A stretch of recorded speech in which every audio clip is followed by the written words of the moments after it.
Good morning, everyone. Good morning, sir. Good morning, sir. Morning. Acha, before I start, on your WhatsApp group, I have sent you an assignment, not related to tax, but related to investment. I hope you have gone through it. Yes, sir. Okay, and the date of submission is also mentioned there, and how you need to submit that is also mentioned. So the entire two chapters will only be one assignment, sir. Yes. So it's too much, no, sir, for one assignment. What happened? So it's like the answers will be big, sir. We just have to mention the points or also explain it, sir. No, wherever the word comes as explain, you have to explain. Whenever the word comes as state or list, that is a point Yes, wherein sir. you have to just list down everything. Yes, sir. Okay. Yes, sir. Yeah. So now let us start from where we had stopped. We stopped at this particular slide. Okay. This particular slide talks about what are the different types of transfers. Specifically, we are talking about special transfers and all these things. Okay. So we were talking about all these aspects related to when what type of transaction can be called as special transfers, when should it be considered, what year should be considered in which the transfer has taken place, and how the valuation of that particular transfer should take place. So all these things have to be all these things are mentioned in this particular slide.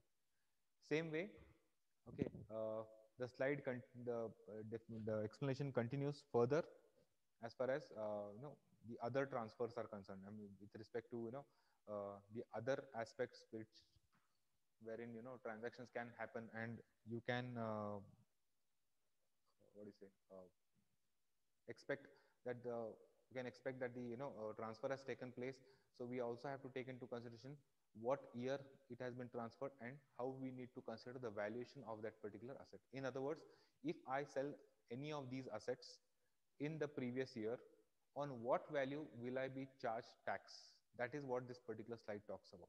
So in the previous slide also was the same thing. The present slide is also of the same thing. It is a continuation of the previous slide.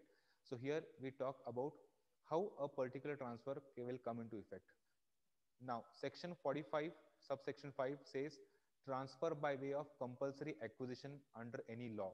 What does it say? It says that, whenever the law says that any property has been acquired, okay, or any property has been taken away from the owner of that particular asset because of law or because of the rule of the land, it will account for a compulsory acquisition. And in such case, what you need to consider, in which year was this law passed and when was this acquisition happening, that is what you have to consider. So that becomes your previous year. And what value you will consider is initial compensation or enhanced compensation. Whatever is there, whatever money is been given, that amount has to be considered as fair valuation of fair valuation of that particular property or fair value of consideration, and then accordingly tax has to be paid. See, it is something like this. If I have to just explain to you, I have taken a property uh, and I have taken it on loan. At some point of time after taking a loan, I feel that I don't have money to repay that particular loan. So I go and declare myself in the court that I am bankrupt. Okay. Once I declare myself as a bankrupt, the court will give me a time to repay at least something. But my situation is such that I don't have any money to pay back. In such case, what I will do is I will have to surrender my asset to the law. And when such a surrender happens, what is the court going to do? The court is not going to, or the law is not going to keep that particular land with itself. What will they do? They will start auctioning that particular land. And whatever money that is being received, if I receive something more than what the loan that I have taken, okay, the balance amount will be called as capital gain, and that will be considered for taxation. If I receive less money, or if the acquisition takes place and if the auction I get less money, then I will not be liable to pay any taxes. So that is the meaning of this particular section 45 subsection 5. Next point talks about repurchase of mutual fund units. Okay, it talks about repurchase of mutual fund units. Uh, repurchase of mutual fund units happens when you keep on, suppose there is a firm. Let me say that there is a company called as Aditya Birla Capital, or there is a company called as HDFC Mutual Fund. Now, this particular fund issues units of mutual fund. You pay them money, they will give you units of mutual fund. So when they give you the units of mutual fund, you are supposed to keep that mutual fund with you for a certain number of time. It might so happen that HDFC Limited might feel that, we don't want to do this particular business, we want to get out of this particular business. So what HDFC will do, they will ask you to surrender your units. In other words, they will repurchase those particular mutual fund units. When they repurchase those particular mutual fund units, it will account to the transaction under section 45 subsection 6, wherein repurchase price in the previous year, whatever is there, that has to be taken, and whatever is the repurchase price that you have received, that amount will be considered as fair valuation, or the full valuation of consideration, or fair value of consideration, that will be considered. Likewise, distribution of assets of the company to its shareholders on liquidation. Suppose there is a company and the company has decided to wind off its business. In such case, the owners of the company are the shareholders of the company. These shareholders, okay, if they liquidate the company, each shareholder will get some amount of money. Now, whenever you are charging capital gain tax on such things, you have to consider in which year this particular distribution or liquidation has happened. And once you consider that, then you have to consider the money received, okay, plus the market value of that particular asset, and accordingly the price of that particular commodity is been, or the price of that particular gain is going to be decided. So this is how the this is how the transfers can take place, or we call them as special transfers. They don't appear to be transfers, but they are actually transfers. That is the reason they are called as special transfers. Okay, I'll just give you a minute. If you have any doubts, please let me know, especially in this particular slide.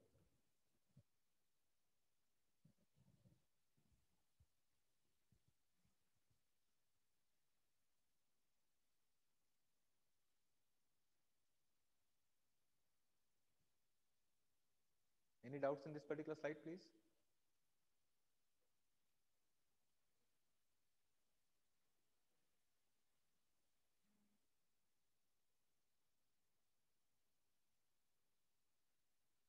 Any doubts, please? So still going through it.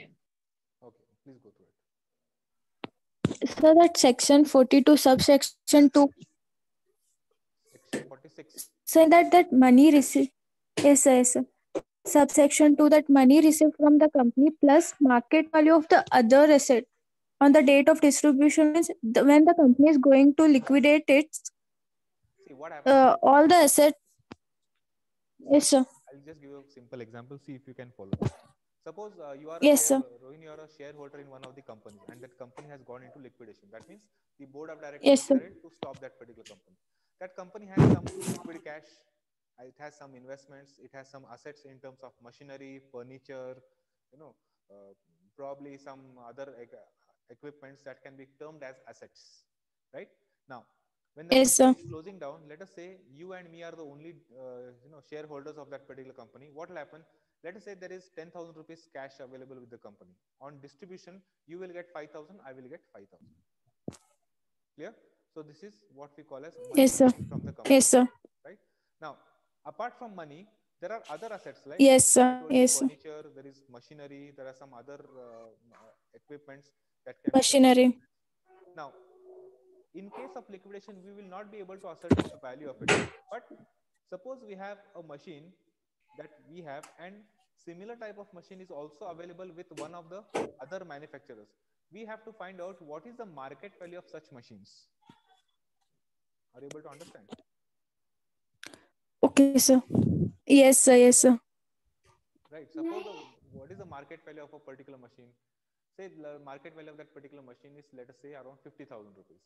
Now, we cannot ascertain the value of that particular machinery because we are not going to use it. but similar machine is also available with somebody else, and the valuation of that particular machine, same make, same purchase of years, everything is same. The fair market value of that particular assets, let us say, comes to 50,000. Now you have received 5,000 as cash, and there is asset worth 50,000 in the company. Now, Yes, sir. asset worth 50,000 in the company has to be divided between you Yes. and this 50,000 Yes, sir. worth of asset has to be divided between you and me. Are you able to understand? Yes, sir. Yes, sir. So you are receiving money, which is liquid cash, and then you are, assets Yes. that cannot be liquidated easily. We have to ascertain the value of that particular asset on the date of distribution, and then claim the money from that particular company. That is what it calls. So, in what will Yes, be sir. the capital gain for you, Rohin? It is 5,000 cash 5,000 and and 25,000. 25,000. So total capital gain would be around 50,000 for you. Yes, sir. Not 50. So then the market value is 30, sir. 30. Sorry. So the market value should be the current value. Current value in the market. Yes, yes, yes. Yes, sir. Yes, sir. Are you able to understand this? Yes, sir. Yes, sir. Got it. Okay. Anything else? No, sir.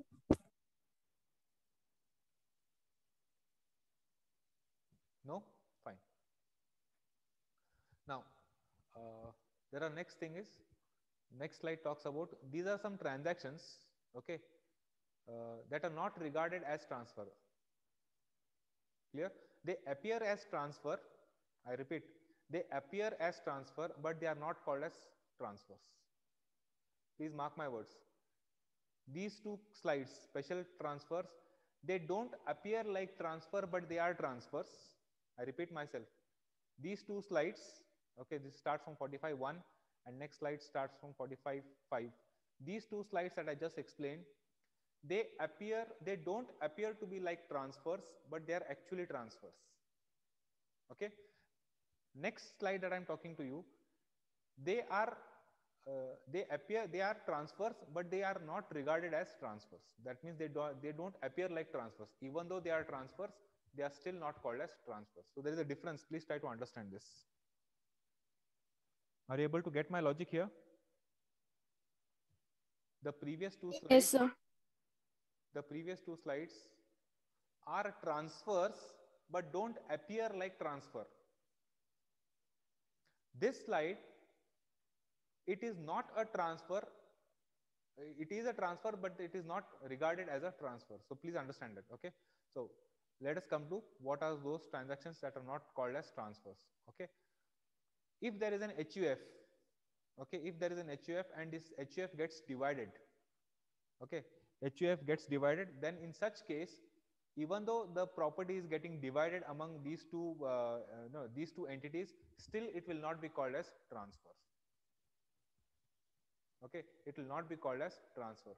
Next, transfer under a gift deed or under a irrevocable trust. That means suppose your parents gift you something, your parents gift you something, your relatives gift you something, right?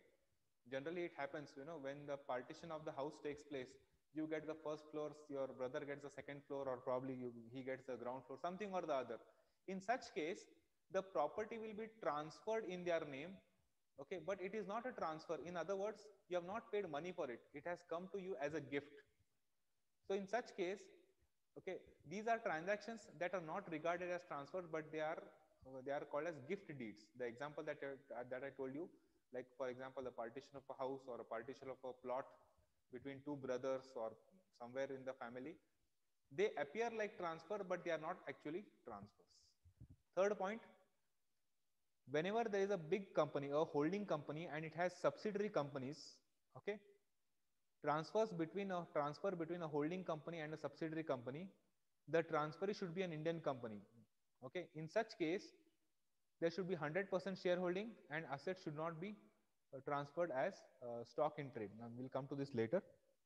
But what you need to understand from this particular point is that if there is a company and if that is an Indian company, okay, if this Indian company is transferring some of its assets to its subsidiary company, then even though it is regarded as a transfer, it will still not be considered as a transfer. I'll give you an example.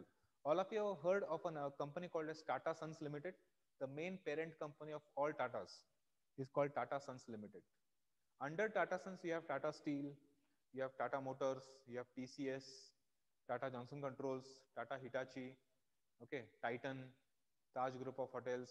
All these companies are under Tata Sons Limited. So in other words, Tata Sons Limited is a holding company. Tata Sons Limited is a holding company, and all other companies we can call them as subsidiary companies of Tata Group. Now, if this Tata Sons Limited transfers some of its asset, probably 10% with Tata Motors, 10% with Tata Steel, 10% with Taj Group of Hotels, 10% with Tata Tea, 10% with Tata Chemicals, 10% with Titan Industries, okay, 10% with Tata Johnson Controls, 10% with Tata Hitachi. What happens here? Even though the assets are getting transferred from the parent company to the subsidiary company, even though they are transferring the assets, it will still not be called as a transfer because it is an Indian company. That is what is important. This is an Indian company. If it was not an Indian company, things would have been different. But since it is an Indian company, even though it is a transfer, it will still not be called as a transfer. Any doubts in understanding this?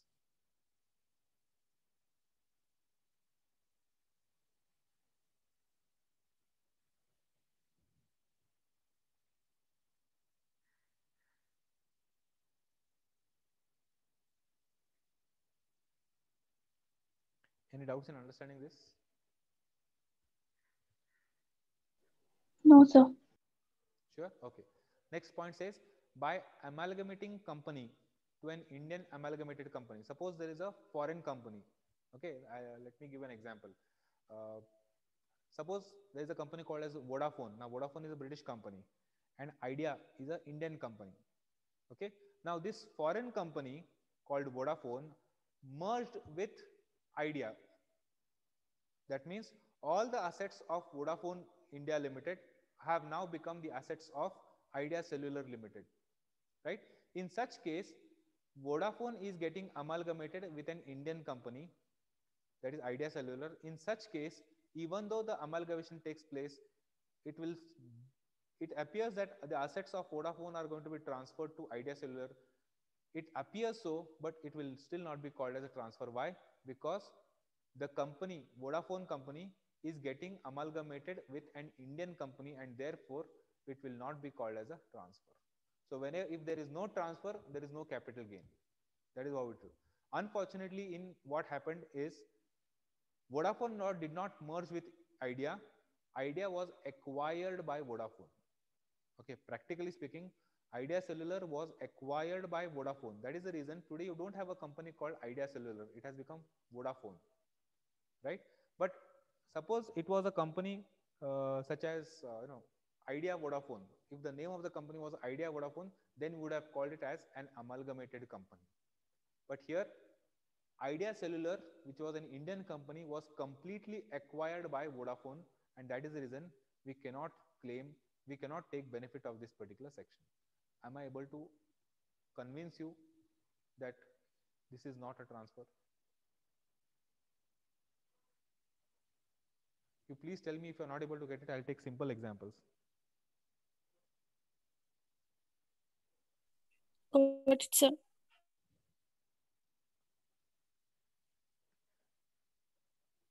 Got it? Yes, sir. Okay. Last one is by a demerged company into a resulting company if the resulting company is an Indian company. I can give you this example, very simple example. All of you have heard of a company called as Hero Honda, right? Yes, sir.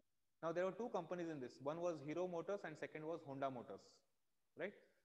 These two companies all these years worked together as a company called as Hero Honda. But now what has happened? Hero has been split and Honda has split, right? Hero has split and Honda has split. Now, before splitting, this Hero Honda had some assets. Hero Honda had some assets. Now, when the company split, some assets were given to Hero Motors, some assets were given to Honda Motors. right? Now, whatever assets were given to Hero Motors, those assets were actually transferred to Hero Motors. And whenever there is a transfer, there is a capital gain or a capital loss. If there is a capital gain, the company should have paid tax. But in this case, even though the transfer took place, the resultant company was an Indian company, that is Hero Motors, so therefore we will not call it as a transfer. But on the other hand, some assets of Hero Honda Limited were given to Honda Motors. Now, even in this case, the assets that Honda Motors got, we have to call them as transfers because the resultant company is not an Indian company, it is a Japanese company. So Honda Motors will be liable to pay capital gain tax, whereas an Indian company called Hero Motors will not be liable to pay capital gain tax. Why? Because Hero Motors is an Indian company, and Indian company, if they demerge it, if if an Indian company demerges it and the resultant company is an Indian company, in such case, there will be no transfers and naturally there will be no capital gain. But for Honda Motors, there will be a transfer and there will be a capital gain. Are you able to understand this logic here?